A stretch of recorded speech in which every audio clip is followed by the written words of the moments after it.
In the opening scene, we see the aerial view of Surrey, England, in the spring of 2014. It's the birthday of Poppy's husband, Stephen. She arranges the dinner table and carefully sets the cake on it. She then walks into the bedroom and starts placing petals on the bed, after which she changes her clothes into sexy lingerie ready to welcome her husband home. Done with her preparations, she walks back to the dining room to have her seat as she awaits her husband's return from work. She then takes a call. Unfortunately, her husband informs her he would not be able to make it home on time. She tells him she already made dinner to celebrate his birthday, but he just says they could still eat it the next day, and insisting she shouldn't wait. Disappointed but understanding, she tells him to do whatever he wants, as it's his birthday. Not long after the disappointing conversation, she gets another call. Upon picking up the call, she mistakenly guesses that her husband is in the driveway, and he was just joking with her. But to her dismay, she starts hearing her husband over the phone, telling another woman how naive she is. She also hears him making love with another woman. Poppy listens to everything with tear-filled eyes. Her heart shatters. Stephen quickly disconnects the call when he realizes his screw-up.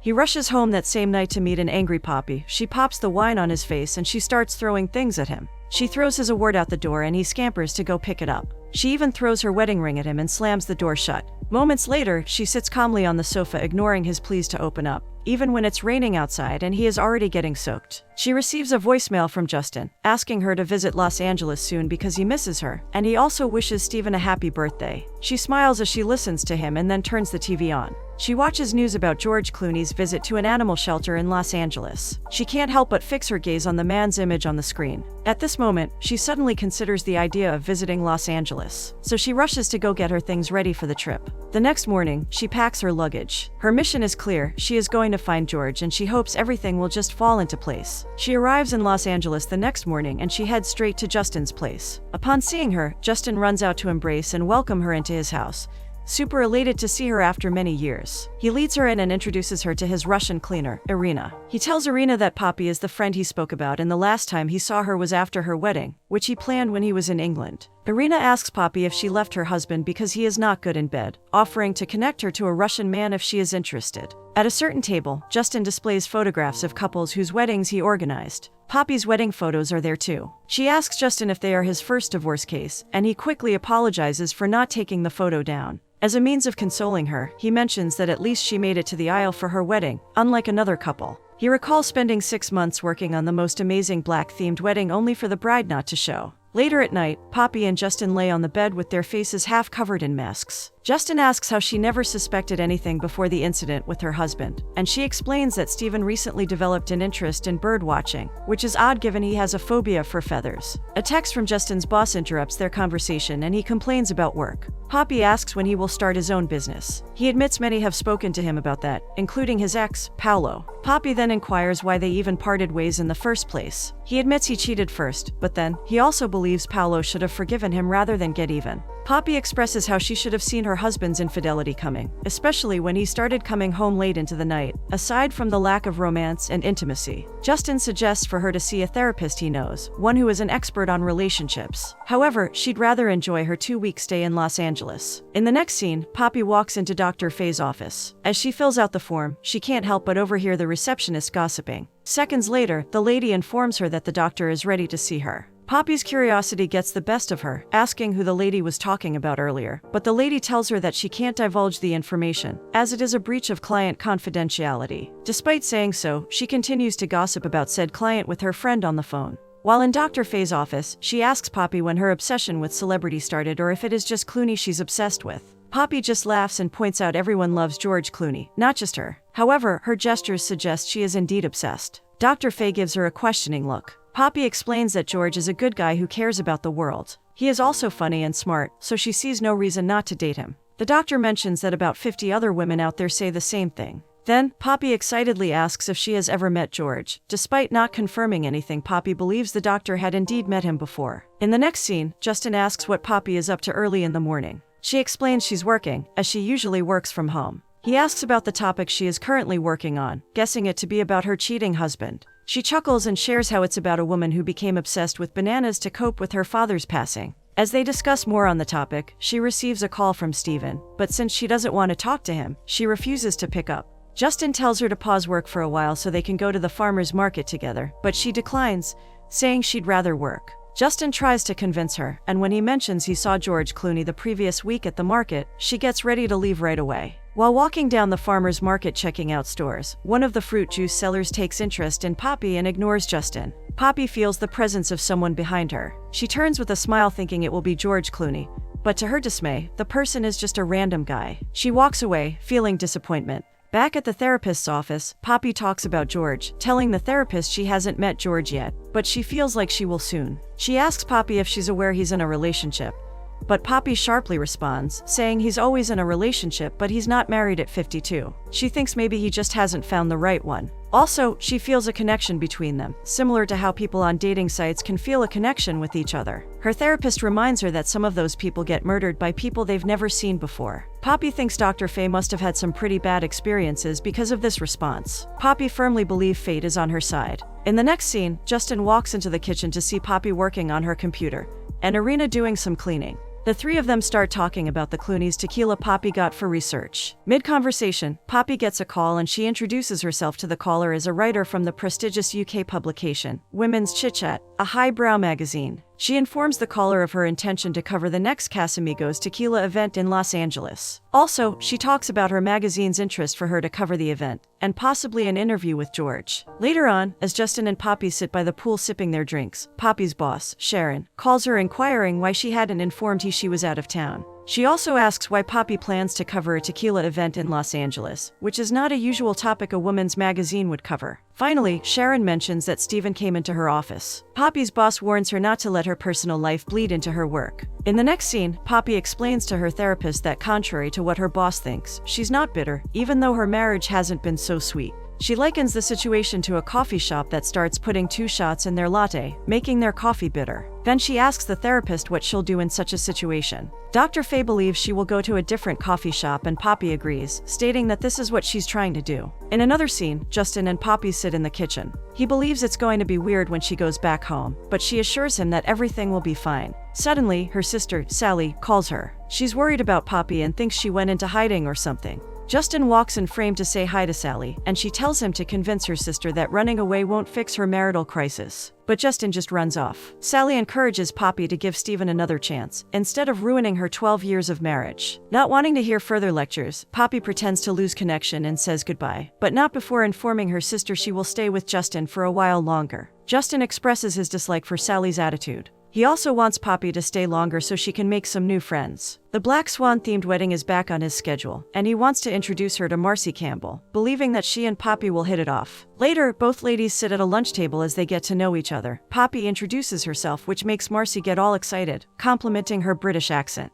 Marcy is so thrilled while talking nonstop about her 4-month-old marriage and her girls' trip. Meanwhile, Poppy sits still and smiles observing the fun and bubbly lady. The ladies later move to the pool area and Marcy pours Poppy a drink. While they talk, Marcy informs Poppy that she will be hosting a political fundraiser the following week, and a famous Austrian chef will be catering. Also, the governor and George Clooney will be attending too. Poppy gets all excited and can't believe what she just heard. She pleads with Marcy to invite her, also claiming she has experienced accompanying Stephen to business dinners, so she could help her with what to say. Marcy exclaims in excitement and relief, telling Poppy the event is next week on Wednesday. She suddenly feels like they were destined to meet or something. To not look too desperate, she pretends that she'll have to check her schedule, even thought she can't wait to meet George. Later, Poppy tries on a different outfits, making sure she wears the right attire for meeting someone she loves. But she is not satisfied with what she has, so she steps out to get something else. Later, in Dr. Faye's office, the doctor tells Poppy to take things easy, stating that if she ever sees her on TMZ the following week, she'd be certain Poppy didn't heed her advice against setting unrealistically high expectations.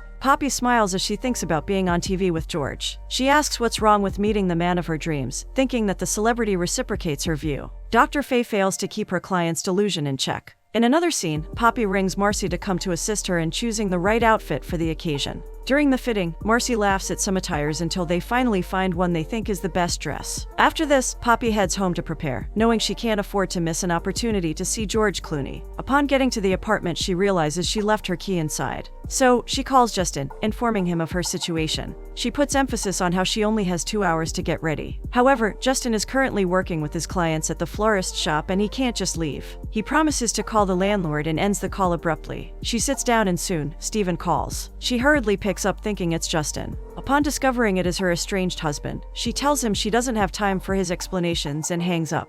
Justin comes running to her with the key because the landlord is out of town, so he has to fake having diarrhea to come and help the delusional Cinderella. She hugs him, thanking him for coming to her rescue before he runs back to work. She heads in and gets ready for the party. In the next scene, Poppy steps out to hail a cab, looking beautiful. Marcy calls her, inquiring about her whereabouts, because George is arriving at the party soon. Later, Poppy gets off the cab, but to her dismay, she's at the wrong address. She starts running around in search of the right address using her phone's map. Marcy calls again, wanting to know exactly where she is, as she doesn't want to embarrass herself in front of George. She needs her to hurry up. Poppy gets exhausted from running around, so she tips a young girl to lend her a bicycle, then calls Marcy to inform her she's close. After a while, she bursts into the building and demands to know where George is. Marcy informs her that he left the party some 20 minutes ago. Poppy gasps in disbelief when a lady walks up to her, showing her the cup George drank from. In the therapist's office, she sadly recounts to Dr. Faye how she missed her opportunity to meet with George, lamenting how she never even got a glimpse of him. She admits she may look stupid, but looking for George sort of gives her a purpose and reason not to think about what's happening in her life. Dr. Faye assures her she's not crazy out of professional obligation. Later, Justin's call wakes Poppy up. He thought she'd be home to sign the delivery for the fake blood he ordered for the vampire-themed wedding. But he was informed by the delivery boy that nobody was in the house, so they left. She apologizes, saying she didn't hear them ring as she has been sleeping. Justin can't believe she had been sleeping, when he, on the other hand, was being chewed out by his boss. He informs her it's too late to redeliver, so he's on his way to go get it before his blood replaces the fake blood at the wedding. Irina walks into the room, sarcastically asking if she's got George under the blanket because she doesn't want to leave the bed. Poppy throws a little fit and asks why someone can't just give her a map or direction to see Clooney, or at least tell her what to do. Irina suggests she go see her friend, Madame Nina, a psychic who can give her guidance. Poppy declines because she doesn't believe in psychics, but Irina eventually talks her into giving it a try. Poppy visits the psychic. However, she meets a different one, named Sarah, who informs her of Madame Nina's emergency departure due to an unforeseen family emergency. Poppy tells her she's just looking for guidance, a sign, or something. So psychic Sarah assures her that she's there to help. Poppy asks if she's on the right path, or if this path is leading her to someone. The psychic immediately tells her the fee is $50 for an hour session, and she prefers upfront payment. Poppy hands her the cash and the psychic gazes intently at her face, and she tells her she's been on a great emotional journey, and in the process she's beginning to learn who she is. Poppy asks her about men, and if there's any in her life. The psychic shakes her head and says she sees a lifelong male companion.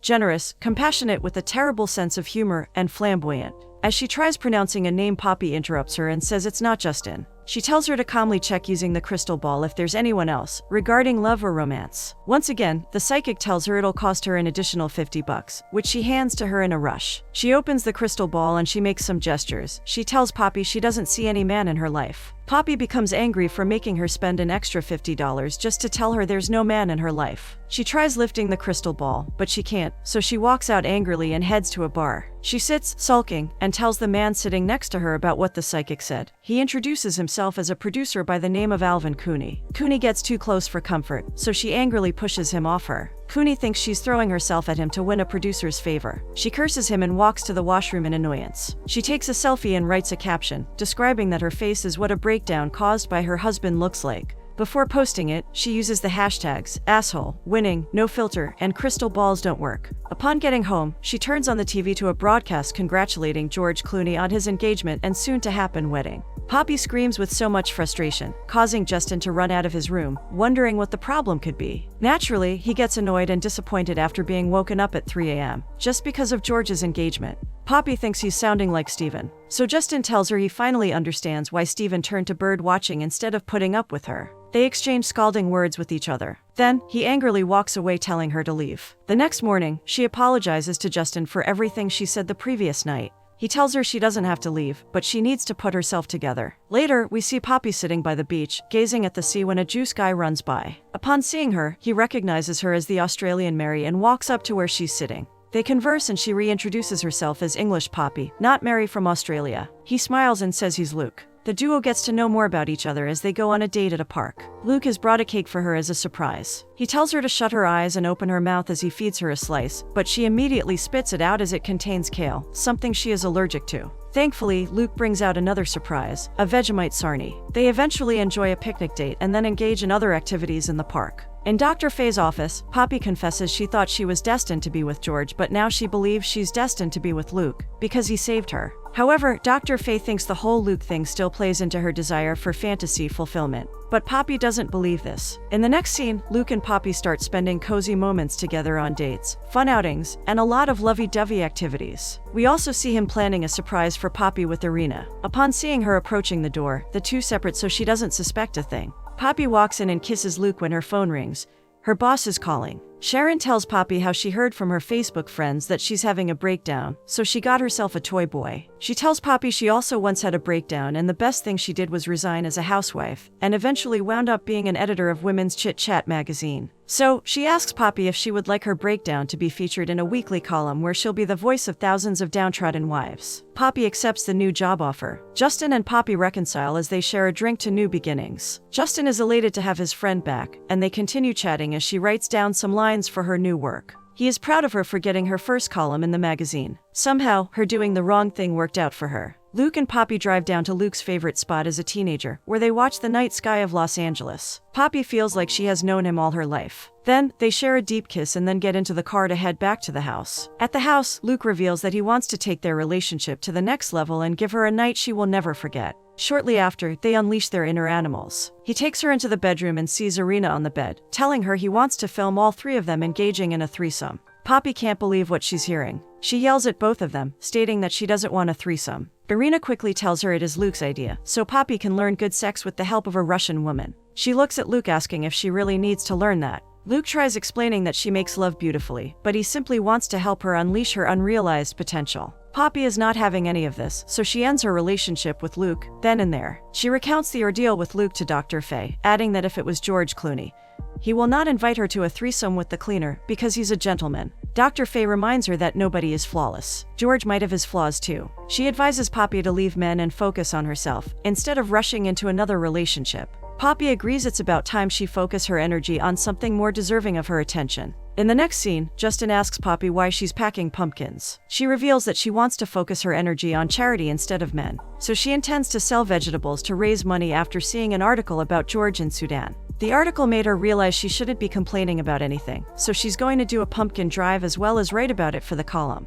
The next day, she's geared up and ready to start sales. Marcy arrives in her deflated pumpkin costume, asking why Justin is wearing something different. It's because the color is clashing with his skin tone. During the sale, everyone keeps walking by without paying attention to them. Exhausted from standing, Marcy takes off her jumpsuit top, revealing her fit body. Soon afterward, male buyers start arriving in droves and everyone gets busy. A customer walks in after they're done selling. He offers to double the amount they made if Poppy gobbles like a turkey. All three of them start gobbling and he keeps to his promise before walking off. In the next scene, they all sit in the living area calculating the amount they made when Poppy starts talking about the 5,000 people who retweeted her tweet of them in costume during the pumpkin sale. A video call comes in from Sally, angrily demanding why Poppy did not discuss with Stephen before filing for a divorce. Peter, Sally's husband, steps in to handle the conversation so the ladies don't quarrel over it. He explains Sally's fear to an irritated Poppy, and he assures her they'll support her no matter the decision she makes. She thinks he might support her, but she doubts her sister will. The next day is Poppy's birthday. Justin is out for work while Marcy is out on a romantic weekend trip. She decides to go see her therapist. She recounts her previous birthday with Stephen and a couple of friends in England. Dr. Faye thinks she is homesick, but Poppy insists she is fine. Later, Poppy is working on her computer when someone knocks on the door. She opens it to see Irina, who hands her a flower wishing her a happy birthday, and also requesting to make up for her misdeed. Poppy accepts the flowers and ushers her in. They start talking about Stephen when Marcy comes in throwing a fit. Apparently, she was abandoned by her husband on their romantic weekend, due to a last-minute meeting on the East Coast. The ladies also talk about Irina's failed marriage to a man who cheated on her with her sister. Afterwards, they celebrate with tequila shots. Justin walks in on them holding balloons and wishing Poppy a happy birthday. He also announces that he has quit his job to start his own company. They are so happy for him. Irina offers to get the party started the Russian way. They all have fun and drink till they're knocked out. The next morning, Poppy hands a cup of coffee to Marcy. She stands up to go answer the person knocking, and is surprised to find Stephen there. The others suddenly wake up. Justin says hi to Stephen in a not-so-friendly manner, and they all walk out to give the couple some space. Stephen apologizes for not coming to get her earlier. He wants them to reconcile, so he's willing to wait for her till whenever she's ready to come back.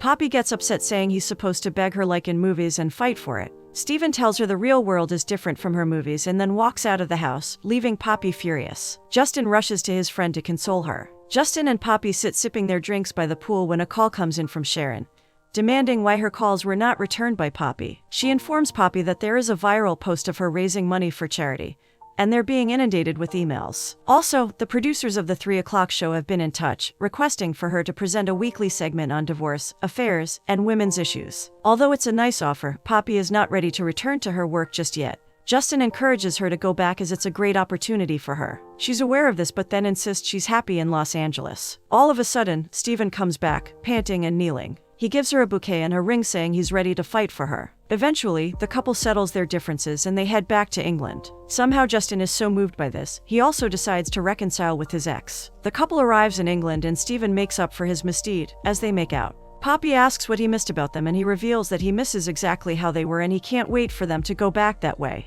This gets Poppy thinking that she doesn't care if George is married, but as long as he lives, he's going to be a shining beacon inspiring women that they deserve better. She pushes Stephen off her, telling him they've spent years doing what they think they should do, but it's time they start doing what they want to do. So they shouldn't settle, after all George didn't. She drops the ring on the bed and runs off to England to tell her therapist that she has finally found the answer, leaving Stephen. She calls Sharon to inform her she'll do the show so that other women can learn from her failed marriage, bad sex, and sleazy threesomes. Poppy and her newfound friends gather, sharing a drink. Justin informs them he has just been made the new preferred designer for a hotel. They celebrate the good news. Poppy is happy he's back together with Paolo and they all make a toast to Poppy. At Poppy's photo shoot for the show, a lady walks up to inform her that her car is ready downstairs. She heads to the elevator. The person inside asks if she's heading down and she replies she's not, so he bids her bye. As the elevator door is about to completely close, she realizes she just met George Clooney. She runs off downstairs thinking about how she missed another opportunity to see him, because she is engrossed in her phone. Upon getting to where his car is packed, she realizes she missed him one more time, as his vehicle just zoomed off. She sits down smiling and pondering on everything that has happened so far.